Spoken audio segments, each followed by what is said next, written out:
Okay, today we're going to do notes on statistical analysis, section 12.2 in your text. I did print out any book assignments though. What you're going to need to know, you've seen mean, median, and mode before, back in, I don't know, whatever grade. We're doing it again. So this should go pretty quick. The mean, what's new? You're going to need to know that that's what it is on the calculator. The sum of the data divided by the number of items in the data. The data set has no outliers is when you best use that. There are three different measures of central tendency: mean, median, and mode. Of the three, the most familiar to you is probably the mean, which is the average. It is not always the best measure of central tendencies for a set of data, though. Sometimes the mean is the best, and that's when there are no outliers. The median is on your calculator. We will arrow down and find that. That's what it looks like on the calc, and I'll be showing you that in a little while. A median is the middle number or average of the two middle numbers, okay? Or the mean of the two middle numbers in the ordered data. You have to order the data from smallest to largest and then find the one in the middle. If there's an even number of numbers, then you have to average the middle too. We're going to do examples momentarily. The data set has outliers. That's when it's best to use the median, but no big gaps in the middle. The mode, sorting will help. Mode is when a number that occurs, number or numbers that occur most often. You can have more than one mode in a set of data. The data may have repeated numbers is when you use the mode. There's something called sampling error that you probably aren't familiar with, because you didn't do square roots back when you were as young as you were when you first did a mean, median, and mode. Plus, the margin of sample error is plus or minus 1 divided by the square root of n being the number of items in your sample, okay, or your population. And it estimates how well a sample represents the whole population. So the sampling error says that if you, say, went and did a survey and you found that percent of the people said yes to a certain question, and then you only surveyed say 900 people, that's a lot of people.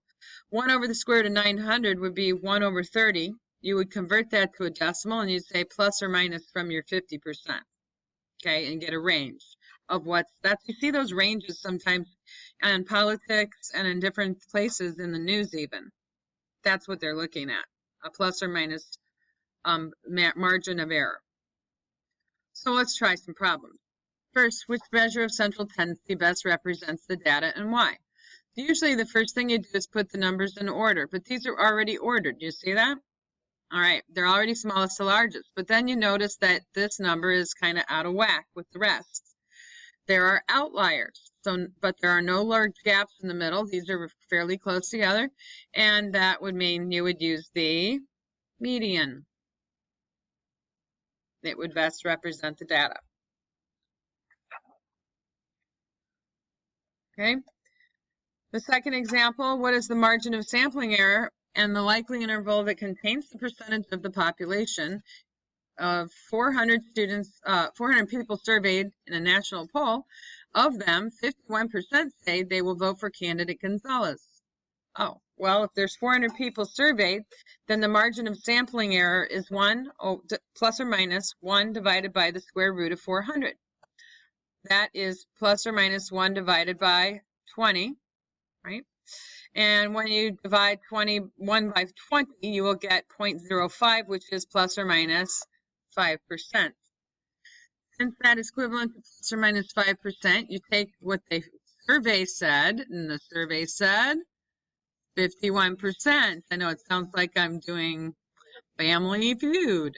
All right, so 51% plus or minus 5% is what we need to figure out. So let's subtract first.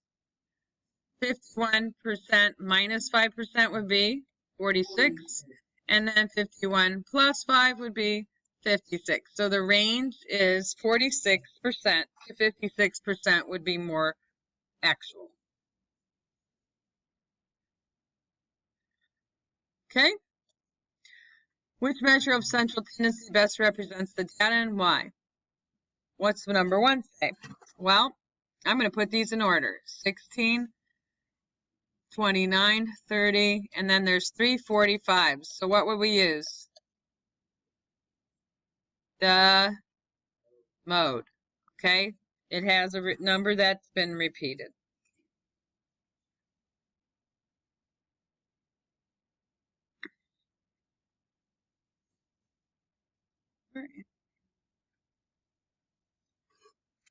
Okay, the next one, order the data. Oh, 2.5. Oh, it's already, no, it's not.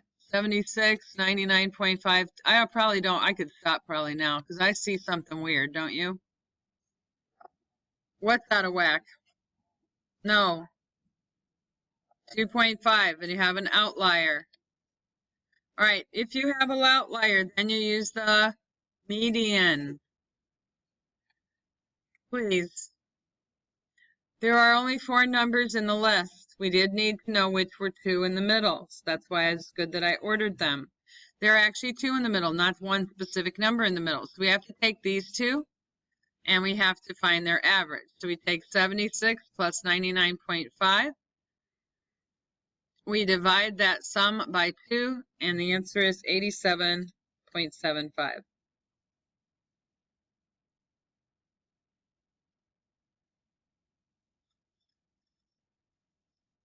Okay. Oh, I don't know why I did 1 and then 3, but anyway, number 2. I'm going to put them in order from smallest to largest. So it's going to be 77, 92, 100, 105, 121, and then 496. Uh-oh. Oh, it's just one of them. We had an outlier. It's not the 77, it's the 496. So we take the middle 2 numbers. How many are there? 1, 2, 3, 4, 5, 6, which means we have 2 in the middle. So we're going to use the median. 100 plus 105 divided by 2. That's 205 divided by 2, which is 102.5.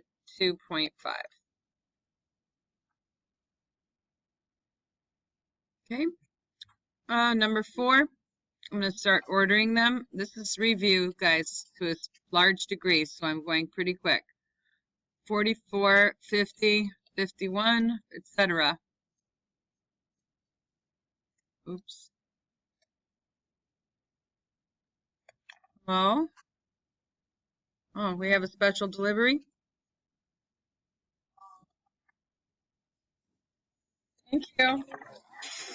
Is this a gift for me? Oh, darn, that was last week.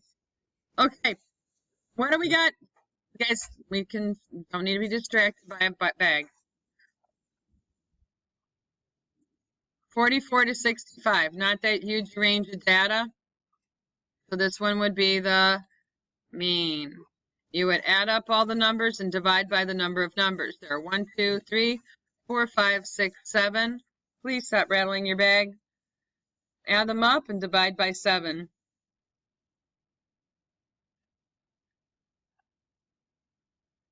You need what's in it this moment? Okay, thanks. Maybe you could wait. All right, add them up. I'm going to tell you I've already done that, so you guys know how to add up and divide by the number of numbers, right? All right, now on your calculator, it's going to look like this. It's going to be an X with a bar over it if you were going to find it off your calculator, but you haven't seen that yet. We're going to be doing it in just a few minutes. Okay, next. Book. We got a survey of 28 random people. That's always important that your survey is of random people. Found that 40% read at least 3 books each month. What is the margin of sampling error? What is the likely interval that contains the percentage of the population that actually reads at least 3 books each month? So you randomly chose these 28 people. You weren't standing next to a bookstore because then it would be what? Bias for your tests tomorrow. So you're going to take your 40% and we're going to first find out what that sampling margin is. 1 It's going to be plus or minus 1 divided by the square root of 28. So we grab our trusty calculators and we type 1 divided by the square root of 28. We get a decimal and we convert it back to a percentage. So that's going to be 18.9%. Now, why is it so large? You have a small sample. The larger the sample, smaller the margin of error, okay? And it's only if it's random, though. All right, so then we take our 40%. We have to do 40% plus or minus 18.9%. That gives us a range of, I think it's 21.1% to 58.9%. Yes. And there's another way you could write that if you wanted to put it in an interval form with x. It would be 21.1%. X is between that and 58.9. That's writing it as a range of numbers.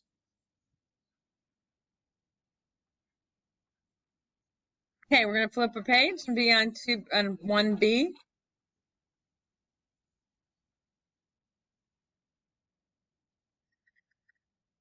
Another thing that you need to know are whether your standard deviation formulas should be what your numbers you should be looking for on your calculator. It's going to be S of X, and that's for samples. So if you only have a sample data, okay, a sample is when you go out and do a random survey of some of the students. Say, if we wanted to know how you guys felt about math and we wanted to randomly sample this particular class, we were only looking into how this class felt. Obviously, it would feel different than one of my lower maths. If you were to ask a random group of people, then it would be a sample. If we asked everybody and everybody was included, then it would be a population sample. Okay, got the difference? Sample versus population. Population is when you interview everybody or do the experiment to everyone. This is the notation, and it's going to look like this on your calculator. This is lowercase sigma. Okay, so sigma x, that's going to be your standard deviation, SD, which is how much you deviate from the average, one way or the other. All right, what percent will deviate from the mean? Fine, we're going to talk more about that another day as well. For the following data, determine whether it's a sample or a population, and then find the standard deviation of the data. This is when we're going to need our calculators. Everybody needs one open now.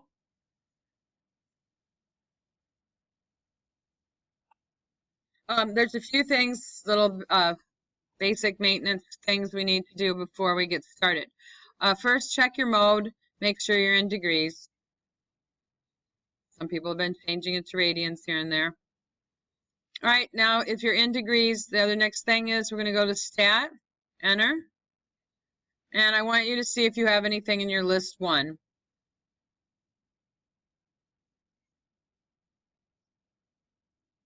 Stat, it's right here.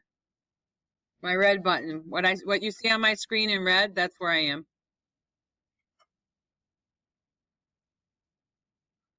Okay, hit Enter, and you should see L1, L2, L3, L4, L5, blah, blah, blah. Okay, that's fine. Here's what you need to do. Do not hit delete. Don't do it. You'll delete the entire list, and then you won't have list 1. It will go bye-bye. And then you'll have to re-put in a list, and I don't feel like fixing your calculator if I can avoid that. So, arrow up till you're highlighted on L1. Do not hit delete. There's multiple ways to clear lists. There's a command for clearing lists, but this is the easiest way to do it, is what I'm showing you. You arrow up to the L1, you hit clear, and enter. Bingo, all gone. But you didn't delete the list. Okay.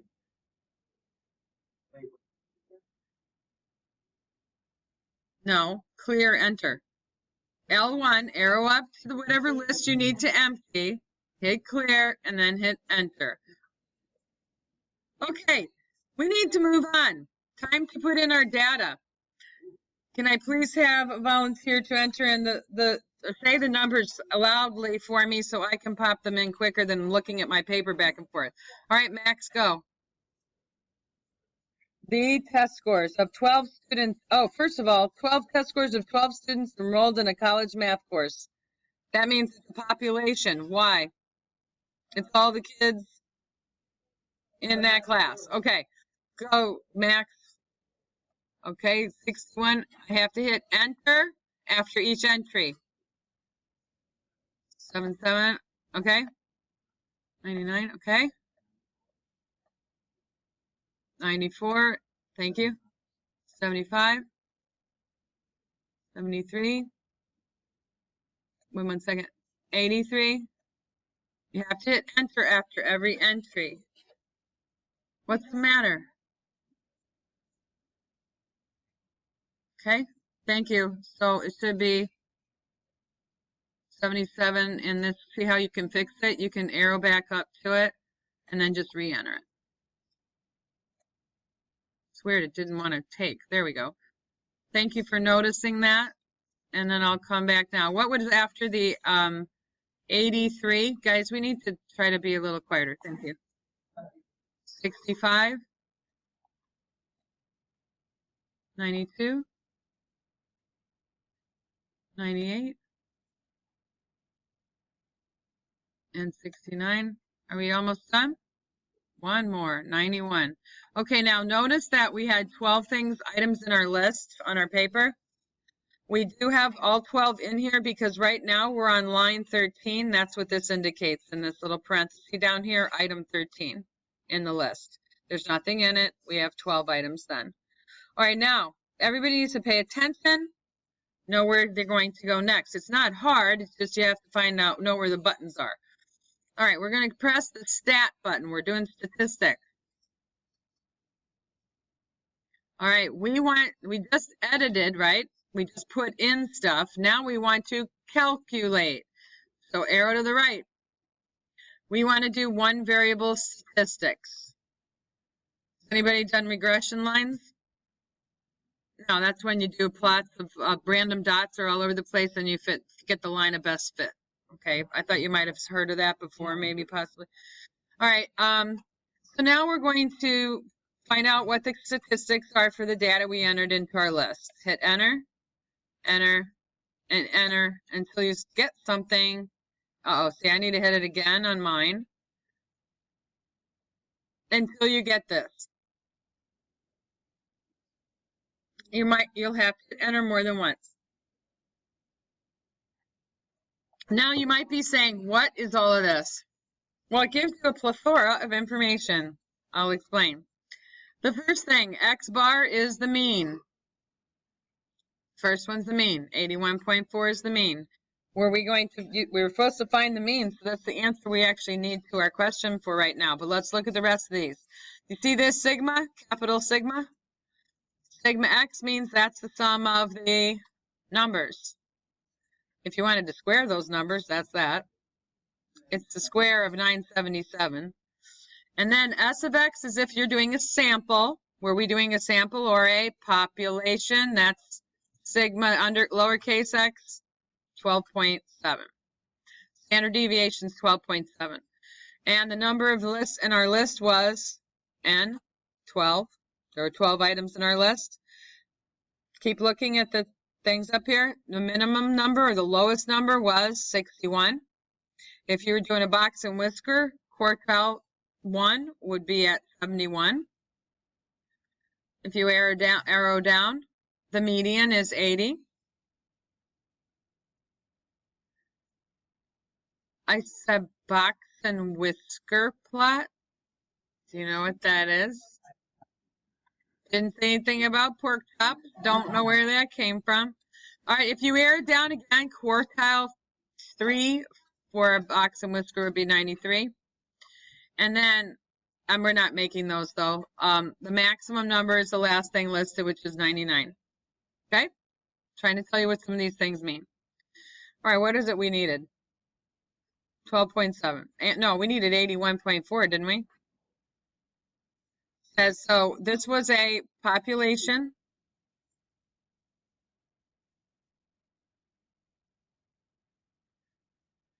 Okay, find the mean and the standard deviation. We need both of those numbers. So the mean was 81.4. And on your calculator, that was X bar with a bar over the top. I don't know if I'm saying that right, but who cares? We've got sigma X, our standard deviation, SD, as what I usually abbreviate. Standard deviation was 12.7. Okay, let's get another example out of the way, and then we'll do some reviewing. This would be a sample. Why do I say that's a sample?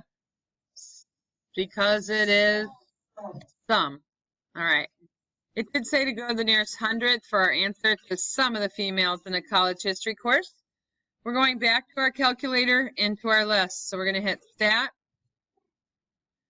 We're going to hit enter. We're going to go up to L1 and not hit delete. We are going to hit clear and then enter, and it'll dump our list. Okay, who wants to do the numbers for me this time? Well, 2 people raised their hand before, and it wasn't just Max. All right, Max. Thanks. 88, thank you, Max.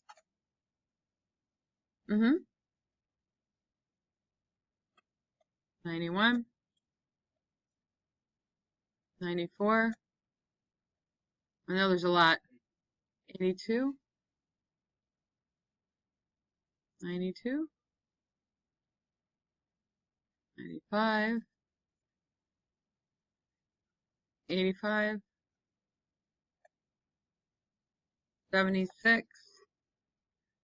Are you raising your hand, Olivia?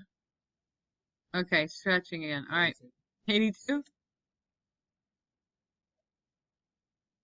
88. 90. All right, that was the last one on the list. We had another 12 items in this list. So we're going to hit stat, calculate, enter, enter, enter how many times it takes till you get that data. All right. We are looking for the standard deviation. Which are we going to use?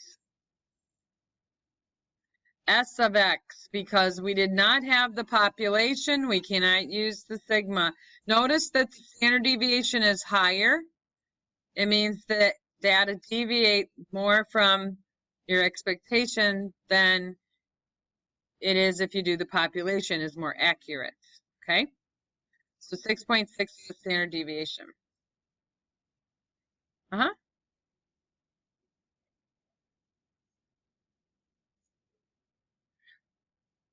If you surveyed everybody, there's some people, okay, because the data will be normally distributed, okay?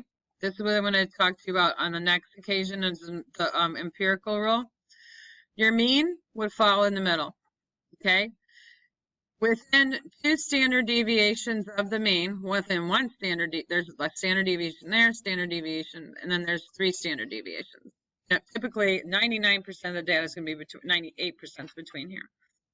You have 34%, and within 1 standard deviation, 34% on the left of the data that's within 1 standard deviation. Not everybody is the mean. The mean, remember, is an average of all of the data. So obviously some people are going to be to the right of that. Some people are going to be to the left of that, lower. Does that make sense? Okay. That represents 68% right there. Then within the next, it's going out 2 standard deviations. It was, I just want to make sure I don't say this because I once in a while go tiny bit. It's 13.5%. I remember what it was, 34, 30, wait, 13.5, 26, 27 more percent. The total being that between 2 standard deviations is 95% of the data. So from here to here, there's 95% of the data, and I'm going to explain all this again another day. Okay, Thursday or Friday, probably Friday. We'll talk about it some more. So then within here to here, almost everything, that's 2 standard deviations. This is 1, plus or minus, that's -1, that's -2, and then -3. Now you've got almost everything. There's really, these are where your weirdos are, or sorry, your outliers. Or shouldn't talk about like that, you know, you're very strange, you know, like three-legged cows and things like that. Right, way outside of the norm. Okay? And I think that helps you understand why there's this deviation. Okay? All right. Now, what that also means is that some of the bells are more belly, meaning, or more hot, you know, like more of it's tight in here because you did so many people, you got a really good idea of how much it is. So, like saying a standard deviation is 6.6, if say this was 100 here, then it will be 6.6 in that direction, 6.6 in this direction. Okay? And that's how you figure out all these little numbers, and you'll know how much, you can tell how much of the population should stand within a certain range. Kind of neat. And we're going to talk about those numbers on Friday. Okay, now that I went beyond, and I like that. That was cool. Yes, ma'am. It was a standard deviation of 6.6 because our calculator told us so. Okay, we didn't do the fancy formula for that. This is what our calculator told us, that the standard deviation is from the mean. The mean, what was the mean on that set? I'll explain it more. 86.5. Okay, so now, if your mean was 86.5, that's the one right smack in the middle, right? One standard deviation away, 34% of the population on either side would be within 6.6 to the right, 6.6 to the left. You take that plus or minus 6.6. What's 86.5 plus 6.6? Okay, it's 93.1, right? Yeah, that would be 79.9. So within 91 standard deviation, you would have a range of answers or averages from 79.9 to 93.1. Everybody should fall in that. Correct. That's not a normal curve. Okay? That doesn't follow the laws of statistics. If everybody got the same score, that just doesn't happen hardly ever, unless it's just so easy that's not a very good test. Okay, some people should be in the mid-high. Anyway. All right, so this assignment, I'm going to tell you, you have the book page. I printed it off for you. It's in the packet. You don't need your textbook. It's printed off and it's the third page. Okay, the second page is practice. Now look, you need to practice what you need to practice. Because we're at the end. Just make sure you know how to do those kind of problems that I've shown you today. So, do I expect you to do all of those assignments? No, but I would try a few, okay? And practice some of it so you know what you're doing.